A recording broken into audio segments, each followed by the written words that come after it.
일주일에 섹터 하나씩을 정복합니다. 와이즈클럽 고정 댓글을 타고 오세요. 근데 이제 보통 이제 채권 같은 경우에는 경기가 안 좋을 때 상대적으로 더 각광받는 자산이 되잖아요. 그렇죠. 경기가 안 좋으니까 맞죠. 중앙은행도 네. 기준금리 더 낮출 걸로 기대가 되고 네. 그러면 평가 이익이 더 날 수 있고 네. 근데 지금은 우리 경제가 좋은 것도 아니고 네. 조금 부진하긴 한데 그렇다고 해서 금리를 더 내릴 정도도 안 되고 네. 뭔가 되게 애매모호한 막 이런 상황인 거예요. 예, 저는 그래서 아까 외줄타기라고 했고 지금 현재 그 금리 통화 정책이 난이도가 지금 최고 수준이에요. 최고 수준이고 그런데 어떤 분들은 그래서 한국은행이 지금 꽤 오랫동안 꼼짝도 못하고 있는 거를 네. 약간 비판하는 분들도 계신데 저는 지금 상황에서는 굉장히 지금 어쩔 수 없는 판단이다. 그렇게 생각을 하고 있거든요. 금통위원들도 나름대로 또 그 안에서 고민은 많은데 네. 이러지도 못하고 저러지도 못하고. 네, 움직이지 않는 것도 엄청난 그 운용이거든요. 예. 아니 그러면 그 채권 투자 무작정 따라하기 이 책을 쓰셔놓고 네. 지금 채권 투자는 별로 네. 이렇게 매력적이지 않다라고 말씀을 해주시는 것 같아가지고.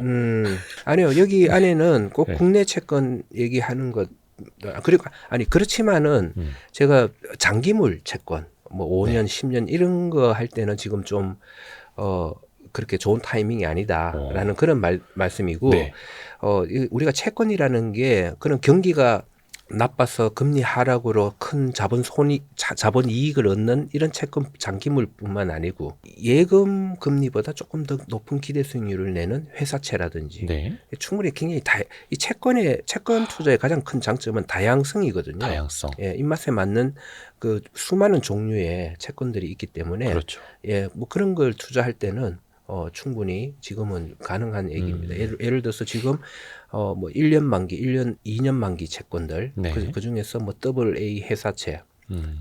A 플러스 등급의 회사채 이런 것들은 예금보다 기대 수익률이 높을 거거든요. 네. 예, 그래서 그런 거를 예금 대신에 그렇게 투자를 하면 좋을 것이고요. 그러니까 국채 장기물 투자는 그다지 메리트가 없지만 네네. 다른 쪽으로 눈을 돌려보면 기회가 있다. 또 우리나라 그렇죠. 중기물 이하 뭐 1년에서 한 3년 정도 되는 채권들에는 충분히 관심을 가질 만하다. 뭐 예금이나 돈을 놀리고 있는 바에는 채권에 투자하는 게 맞다고 생각을 하고요. 그다음에 해외 채권 같은 경우도 미국채는 뭐 장기적으로는 제가 괜찮다고 했지만 네네네. 환율 때문에 좀 그렇고 지금도 최근 한 1년간 가격이 좀 급등하기는 했지만 뭐 브라질 채권이라든지 네네. 그다음에 인도 채권이라든지 뭐 이런 쪽은 좀 관심을 충분히 가져볼 만하다 말씀드리고 그런 투자를 하기 위해서는 예. 언제든지 그 채권에 대한 지식이 필요한 거죠. 사실 채권도 그 뭐 발행처나 만기에 따라서 천차만별이고 종류도 셀 수 없이 많지 않습니까? 그렇죠. 예. 그래서 이게 어느 쪽으로 어떻게 접근을 해야 될지 참 모를 정도인데 교수님이 보시기에는 인도 국채나 네. 브라질 국채 같은 게 네. 브라질 국채는 근데 사실 뭐 10여 년 전부터 뭐 논란도 많았고 논란이 고금리도 많죠. 있었고 예. 또 사실 국가 신용등급 자체가 조금 불안한 것도 있고요. 브라질은 과거에도. 네. 인도는 어떻습니까? 인도는 금리를 많이 주나요? 인도가 한 7% 수준에서 굉장히 안정적으로 움직이고 있고요. 그리고 환율도 생각보다 안정적이에요. 아하. 네, 그래서 좀 이렇게 캐리 수익률, 그 예. 이자 수익률을 계속 저는 좀 테이크 하겠다. 네.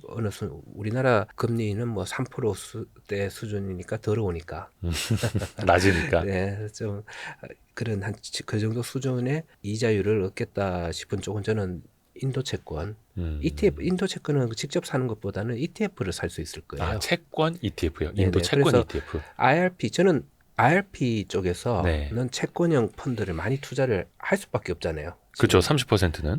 그리고 많이 해야 된다고 생각하는 게 우리가 일단 소득세가 이자 소득세 때문에 예. 그리고 이자 소득세가 IRP 밖에서 하게 되면 그게 종합금융소득에 그쵸. 포함이 되니까 2천만 원 넘어가면. 네, 그래서 세금에서 굉장히 불리하잖아요. 그래서 그런 채권형 펀드, 채권 펀드 중에서 뭐 ETF도 요즘 만기형 ETF 같은 것도 있고요. 네. 그런 건 채권 투자하고 굉장히 비슷한 효과를 내게 하는 그런 ETF인데 그런 걸 투자를 하고 해외 채권 투자 그러니까 이자를 많이 받는 그런 쪽의 펀드는 무조건 RP 그쪽에서 뭐 세제 혜택이 예, 있는 세제 혜택이 상품에다. 있으니까, 예, 예. 거기에다가 많이 투자를 하시면 좋다. 아하. 그런 말씀을 드립니다. 와, 인도 예. 국제 ETF는 저도 생각을 잘 안 해봤었네요. 오. 예, 예. 그리고 아까 잠깐 말씀해 주셨던 잠깐만요. 경고 문구 나가죠? 경고 문구요? 예, 아, 예. 인도 네, 인도 네, 네. 펀드 넣었다가 네, 잘못돼도 아, 투자 이제 본인 예. 판단이고 막 이거 네. 예, 원금 저 보장을 이렇게 하지 찌르시면 안 않고. 됩니다. 아, 네, 맞습니다. 근데 저희는 되게 이제 공부를 많이 하시는 분들이 많이 보시다 보니까 네네. 상식적으로 알고 계십니다. 근데 한 번 더 네. 강조를 해드려야죠. 예. 네.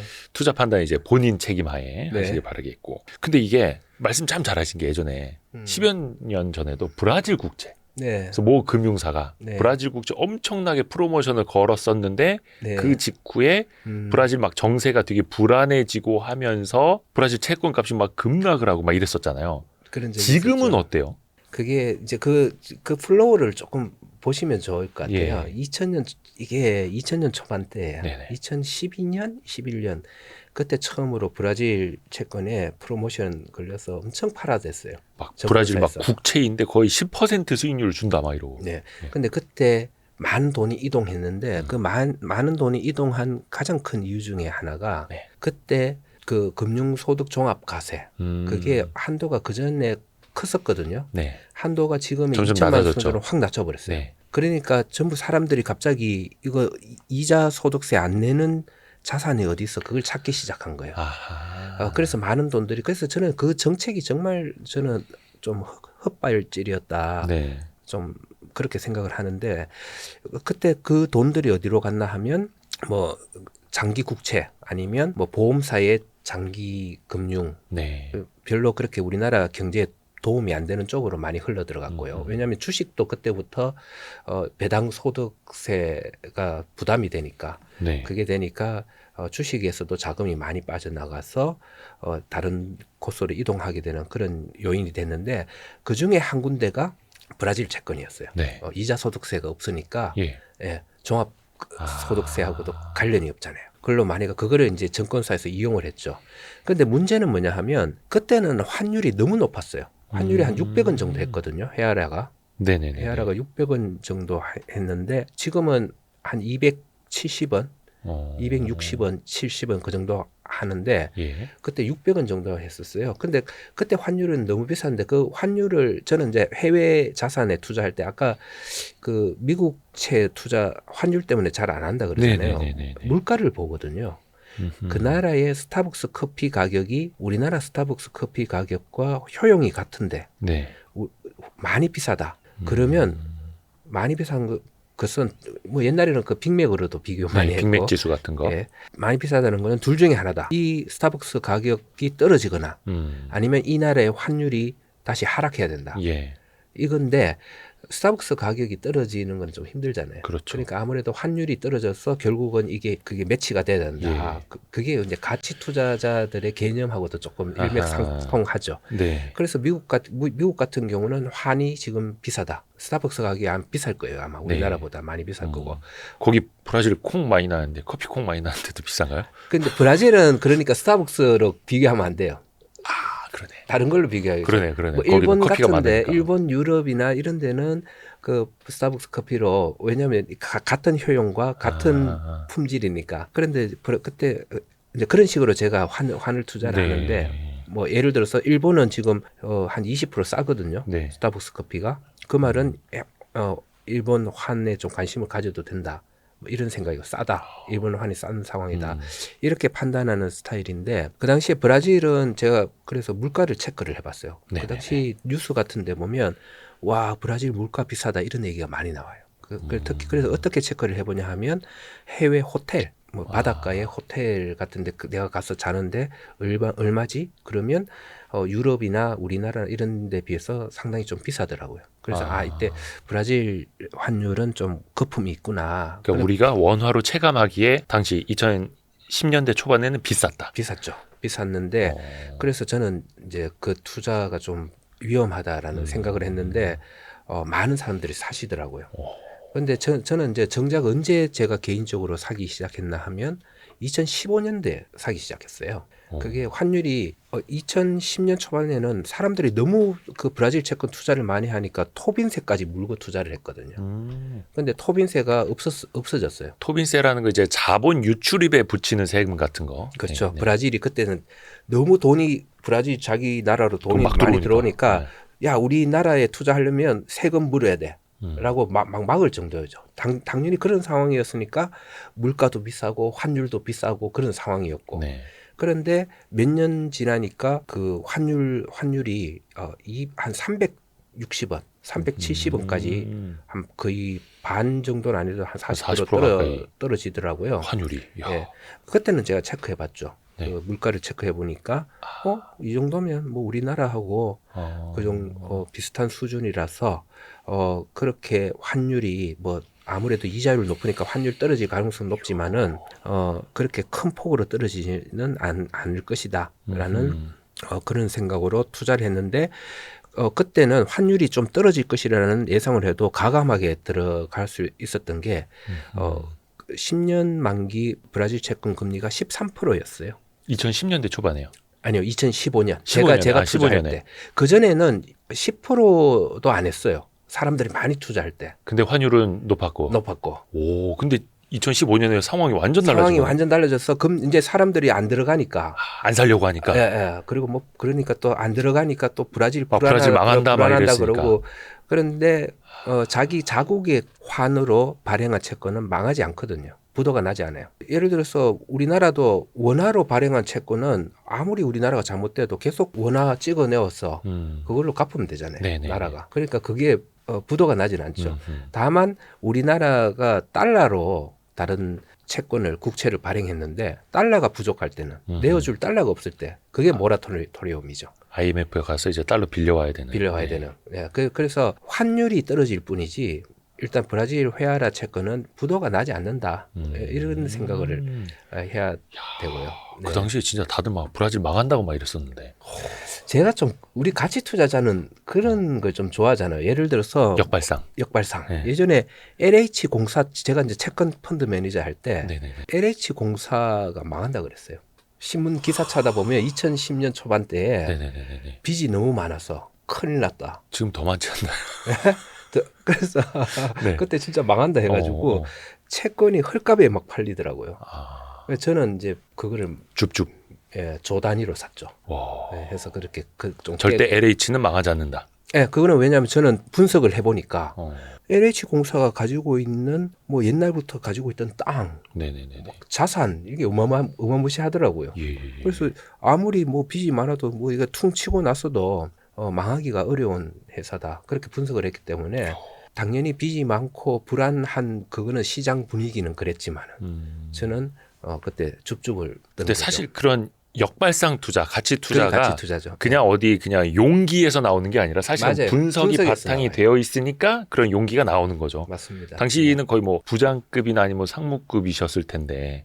그때 그래서 팀장, 네. 팀장급에. 네네. 대단하십니다. 근데 결론은 중요한 건 2024년 판 브라질 국채는 지금 그 수익률이 얼마 정도 되나요? 지금은 11%예요. 근데 그 나라는 어떻게 맨날 11%, 10%대 이자를 주고 어떻게 이렇게 유지가 된대요? 그 당시에 그 2015년도에 투자를 했던 거는 그동안 환율이 계속 떨어졌어요. 그래서 360원, 70원에서 제가 작년 초에 만기가 되는 것들을 보니까 작년 초에는 환율이 240원이었거든요. 그래서 한 3분의 1 정도 원화 헤아로화 날라갔어요. 날라갔지만은 13%의 이자 소득이 그래도 복리로 굴러갔기 때문에 전체적으로는 복리로 한 7% 정도 수익이 났어요. 연복리 7%. 연복리 7%. 네네네. 그리고 작년에 금리가 13%로 다시 갔어요. 10년 만기가. 예. 그래서 작년 초에 사실은 투자를 한 분은 지금 1년 동안 금리 하락하고 금리 하락이 한 2% 정도 됐거든요. 네네네. 그러면 2% 정도 그 평가 차익이 10년 만기 2표채가 2% 정도 하락하면 뭐 암산으로 한 15% 정도 평가 이익이 나요. 평가 이익이 나고 환율도 지금 240원에서 270원이니까 뭐 한 15% 정도 그렇게 올랐고요. 그 다음에 이자가 1년 동안 10% 정도, 13%가 낮잖아요. 13%. 예. 13%, 그럼 얼마가 되는 거예요? 30% 넘죠. 그렇게 이자 수익률이 높을 때는 아. 이자 수익률이 높을 때는 그런 고수익률까지도 이제 나올 수 있는 건데요. 근데 다만 이자 수익률이 높다라는 건 그 정도의 높은 10몇 퍼센트 이자를 줘야만 투자자들이 투자를 해준다라는 뜻이니 저 나라의 이제 재정 부담이 얼마나 또 커질지 나중에 진짜 막 배째라 이럴 수도 있는데 모라토리엄 부를 수도 있는 거 아니겠습니까? 약간 남미 지역이 조금 네. 그런 두려움은 그러면은 그런 두려움은 그 브라질이라는 나라에 대한 좀 이해가 필요한데 또 아르헨티나랑은 다르다. 훨씬 다르죠. 아, 네. 예. 경제 규모라든지 어. 예, 그런 것들이 가지고 있는 자원이라든지 충분히 그런 그 아르헨티나 같은 그런 쪽으로는 가지 않을 거다라는 제 판단이었죠. 네. 아르헨티나는 저기 뭐야 디폴트 단골손님이라고 그렇죠. 네. 예. 네. 항상 이제 배째라. 네. 근데 브라질은 그런 적이 없었던 거예요. 브라질은 그런 적이 아주 옛날은 모르겠는데 없었죠. 오. 예, 없었고. 예. 그리고 앞으로 저는 더 안정성 면에서는 지금보다 훨씬 좀 좋을 거다. 계속 좋아질 것이다. 그렇게 보고 있습니다. 물론 요건 이제 우리 서준식 교수님의 개인 제 의견이고 의견이죠. 네. 투자 판단은 여러분이 직접 하시길 네. 바라겠습니다. 근데 지금 이제 예. 현재는 금리가 한 11%보다 조금 안 돼요. 그래서 작년이 참 좋은 기회였는데 네네네. 그래서 지금은 아주 적극적으로 지금 무조건 막 많이 하셔야 된다. 음. 이렇게 말씀드리지는 못하지만은 국내 채권이나 미국채보다는 장기적으로 봤을 때 훨씬 높은 수익률이 나올 것이다. 저는 그런 생각입니다. 그 11% 정도가 이제 복리 수익률로 이렇게 환산을 하면 아마 10년 하면 2.3배. 예, 만원 투자하면 23,000원 정도 뭐 그 정도 나오지 않을까요? 그 계산 10년 동안 투자를 한다면 2.8이 나오네요. 11%로 10년 투자하면 만 원이 28,390원이 나와요. 요. 그러면 환율이 반토막 나도 10년 뒤에 반토막 났다고 생각해볼게요. 네. 그러면 그래도 14,000원 이상 나오잖아요. 예. 뭐 반토막 나도 뭐 40%. 우리나라 3%짜리 채권에 투자한 거나 뭐 똔똔이네. 뭐 이렇게 생각할 수가 있고. 그래서 이제 상대적인 수익률뿐만이 아니라 환율도 같이 봐야 되는 거고 그 나라의 신용도라든지 또 종합적으로 봐야 되는 거고요. 네네. 근데 이게 앞에서 미국채, 한국채보다는 조금 더 이머징 마켓, 이머징 국가들의 국채를 이야기해 주신 것처럼 네네.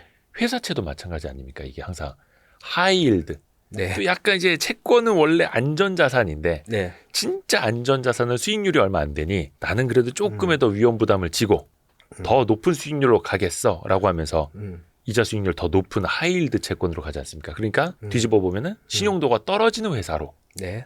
요 전략은 2024년에는 어떻게 보세요?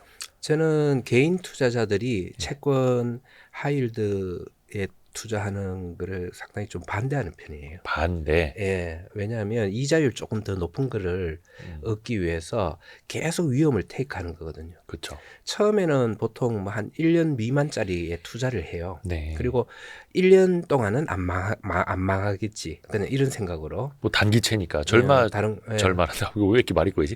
설마 저 회사가 1년 안에 망하겠어? 막 이런 거죠. 그렇게 하는데 하다 보면 계속 그런 데다가 투자를 하고 있게 돼요. 그러다 습관처럼 이자가 조금 높은 데다가 하는 재미를 맛보게 되고 그렇게 하다 보면 어느 순간 하나가 터지게 돼요. 그렇죠. 그 10번 중에 한 번만 터져도 예. ELS처럼 되는 거죠. 근데 터졌을 때 네. 문제는 우리가 기관들처럼 대응 능력이 없다는 거였어요. 그거를 기관들처럼 대응 기관들은 능력이 없다. 뭐 이렇게 하면 뭐 화해를 신청하면 어떻게 보면 여러 가지 이제 해결책을 모색을 하는데 네. 우리가 이게 터졌을 때 우리가 개인들이 채권을 가지고 잘 대응하기가 참 어렵다는 거죠. 예, 그래서 그냥 뭐 이게 그 기관들이 어떻게 결정하는지 전적으로 의존해야 되고 뭐 그런 식으로 그리고 굉장히 골치 아프게 되고요. 예. 그러네요. 그래서 오히려 그런 문제가 우리 전문가들은 그런 문제가 터져서 헐값이 된 채권 중에서 이게 살아날 거냐 안 살아날 거냐 그걸 판단해서 투자하는 경우는 있지만은 네네네. 그런 위험성이 존재하고 있는 그 채권들을 그렇게 적극적으로 투자하는 거는 개인들의 역량으로는 좀 어려운 점이 많다라고 생각하고 있고요. 그 다음에 우리 지금 하이힐드 펀드 그 더블 B 등급, 네. 트리플 B 등급, 네. 뭐 트리플 B까지는 하이힐드를 하기 어려우니까 더블 B 등급 하면 네. 뭐 한 6-7% 하나요? 상대적으로 높은 것도 예, 아니고네. 그 네. 브라질 채권보다 훨씬 낫죠. 인도보다 안전한가요? 그래서 저는 그런 거하고 비교했어도 좀 이머징 마켓에 괜찮은 금리의 채권이 나을 것이다라고 물론 뭐 말씀을 그 드리는 거죠. 이머징 국가의 이거는 장기물이고 하이힐드 회사채 같은 경우 뭐 단기물 금리일 수는 있겠습니다만 네네. 그래도 상대적인 어떤 뭐 도산 위험성 이런 네. 걸 봤을 때 차라리 그쪽 위험성은 나라가 더 나을 거다. 차라리 그런 나라가 낫다 하는 거죠. 예전에 저도 이제 금융위기 직후에 처음 그때 알았었는데 막 벌처 펀드 이런 거 있더라고요. 네. 약간 네. 그 대머리 독수리라고 하나? 그 썩은 네, 고기 네, 네, 먹는 네. 그런 걸 빗대서 만든 벌처 펀드 정말로 수익률이 엄청 높아졌는데 그러니까 채권 수익률 금리를 높이 줘야만 채권이 팔리는 회사인데 그래도 망할까 안 망할까 안 망할 것 같은데 싶은 것만 투자하는 네. 그런 것도 있더라고요. 근데 그거는 약간 간접 투자로는 가능한 영역일까요? 간접 투자라는 거는 예. 펀드. 예, 그런 정말 하이힐드 벌처 펀드 물론 그것도 사모펀드가 많습니다. 작년에 이제 근데 그런 펀드에는 간접으로 하기가 힘들어요, 우리나라는. 왜냐하면 그렇게 되면 이제 공적 자금이 들어가기 때문에 공적 자금에서 네네네. 그런 것들을 사는 경우가 많거든요. 아. 예를 들어서 작년에 뭐 레고랜드 네네네네. 사태가 나서 막 금리가 막 오르면 예. 우리가 사적으로 펀드를 만들어서 국민 여러분 여기에 투자를 하십시오. 그러지 않잖아요. 네네네. 예, 그 금융기관들이 모여서 뭐 몇 조 조성하고 그렇게 해서 그렇게 아마 작년에 그렇게 해서 채권을 샀다면 그거 아마 지금 대박 났을 텐데. 돈 많이 벌었겠죠. 예. 그 이 책 뒷부분에도 아까 있다고 네. 잠깐 말씀을 해주셨었는데 네. 사실 옛날에는 증권사 지점에 가야 채권을 살 수 있다 이게 이제 등식화돼 있었었는데 그래서 부자들이 하는 자산이다 그렇게 생각을 인식이 했었죠. 네. 근데 지금은 뭐 MTS로 너무 간편하게 할 수 있으니까 또 ETF도 잘 돼 있고요. 그렇죠. 또 국제 네. 선물도 있고 그렇죠. 예. 교수님이 네. 우리 구독자분들한테 권하시는 방법은 어떤 걸까요? 저는 MTS로 투자하는 게 점점 MTS가 HTS 예전에는 HTS보다 조금 접근성이 떨어졌는데 네. 점점 좋아지고 있고요. 그리고 예. 그래서 지금은 충분히 MTS가 오히려 더 좋을 수도 있고. 요즘에는요. 예. HTS가 뭔지 몰라요라고 하는 분들 되게 많으세요. 네네. PC로 아예 네. 트레이딩 시스템을 켜본 적이 없다라는 분들이 네, 되게 네. 많으시더라고요. 그래서 또 놀랐습니다. 예, MTS로 하시면 되고요. 그냥 모바일로. 그걸로 여러 개 증권사, 이 채권은 조금 그 주식하고 다른 게 예, 예. 증권사마다 다 보여주고 있는 팔려고 내놓은 채권들이 다 다르거든요. 네, 다르기 때문에 몇몇 채권을 많이 내어 놓는 그런 증권사들의 앱을 깔고 거기에서 비교를 해가면서 이렇게 아하. 그렇게 사는 게 좋을 것 같아요. 사실 채권도 이제 그 증권사가 속된 말로 이제 떼와야 되는 거 아닙니까? 도매로 떼와야. 그렇죠. 도매로 떼서 파는 거니까. 도매로 떼와서 이제 소매로 팔아야 되니까 네네. 동대문에 옷이 많듯이 네. 큰 증권사에 채권이 많다. 발품팔이를 하면서 이렇게 사셔야 더 좋은 채권을 살 수 있죠. 아, 그것도 하나 여쭤보고 싶다. 아까 그 뭐 브라질이나 인도 이야기 잠깐 해주셨는데 요즘에 많은 분들이 엔화가 원체 약세다 보니까 네. 엔화로 미국 장기 채권에 투자하는 이것도 ETF가 있더라고요. 네.